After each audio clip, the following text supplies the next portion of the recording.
दोस्तों, आज मैं आपके लिए ऐसी कहानी लेकर आई हूँ। इसका नाम है माँ की देखभाल।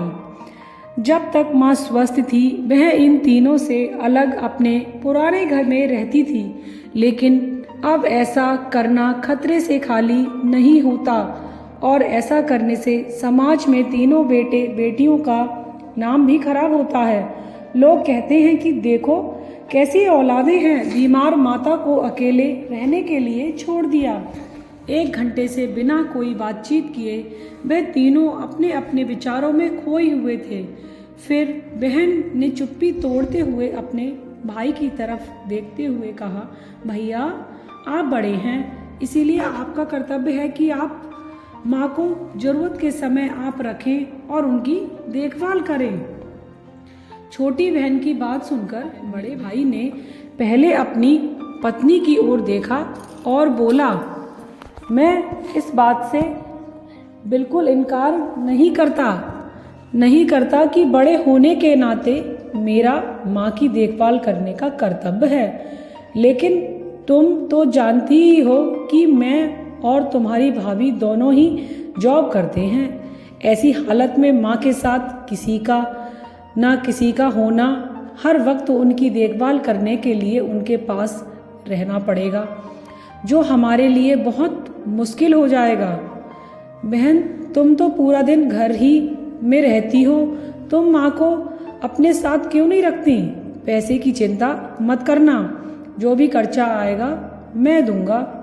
सुशील भैया, आप तो जानते ही हैं कि मैं माँ से कितना प्यार करती हूँ, लेकिन आप यह भी जानते हैं कि मेरे ससुराल वाले कैसे हैं। यह बिल्कुल बर्दाश्त नहीं कर पाऊंगी कि कोई मेरी माँ को और मेरे भाइयों को भला बुरा कहे।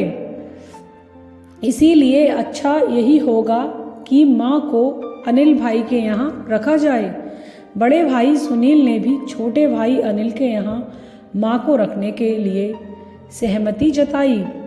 यह कैसी बातें कर रहे हो? क्या आपने नहीं देखा है कि माँ कभी भी मेरे घर 2 दिन से ज़्यादा रही ही नहीं है? उसका मेरे यहाँ मन नहीं लगता, फिर कैसे वह इतने दिन मेरे घर रह पाएंगी? छोटे भाई ने अपनी असहमति जताते हुए कहा। इससे पहले कि इस चर्चा का कोई नतीजा निकल पाता, एक नर्स वहां दौड़ते हुए आई और कहने लगी, क्या आप ही वार्ड नंबर 4 में भर्ती मरीज के रिश्तेदार हैं? उनके बच्चे हैं? आपको डॉक्टर साहब अंदर बुला रहे हैं। सभी घबराए और दौड़ते हुए डॉक्टर के पास पहुंचे। डॉक्टर ने उनसे हाथ जोड़ते हुए कहा, आई एम सॉरी, मैं आपकी माता जी को नहीं बचा पाया।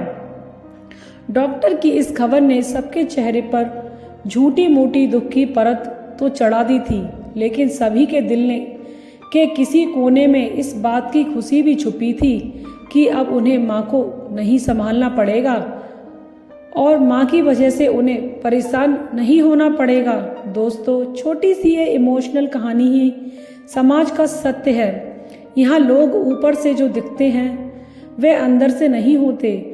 जो माँ बाप अपने 4-4 बच्चों को बिना किसी शिकायत के बड़ी आसानी से संभाल पाते हैं, आगे चलकर ज़रूरत पड़ने पर यही 4 बच्चे मिलकर भी माँ बाप को नहीं संभाल पाते। बच्चों को यह बात नहीं भूलनी चाहिए, जैसा वह बोएंगे वैसा ही वह काटेंगे। अगर आज वह अपने माँ बाप के साथ बुरा बर्ताव करेंगे तो यह याद रखना चाहिए कि उनके बच्चे भी बड़े होंगे और वह भी बूढ़े होंगे। जो उन्होंने अपने माँ बाप के साथ किया, उनके बच्चे भी उनके साथ वही करेंगे। दोस्तों, अपने दिल से छल कपट निकाल दीजिए और सच्चे मन से अपने माता पिता की, अपने बुजुर्गों की सेवा कीजिए। और आज आपको मेरी कहानी कैसी लगी? अगर मेरी ये इमोशनल कहानी आपको पसंद आई हो तो मेरी वीडियो को लाइक करें, शेयर करें और मेरे चैनल को सब्सक्राइब करें। जय श्री श्याम। कोई देखे या ना देखे, बाबा देख रहा है।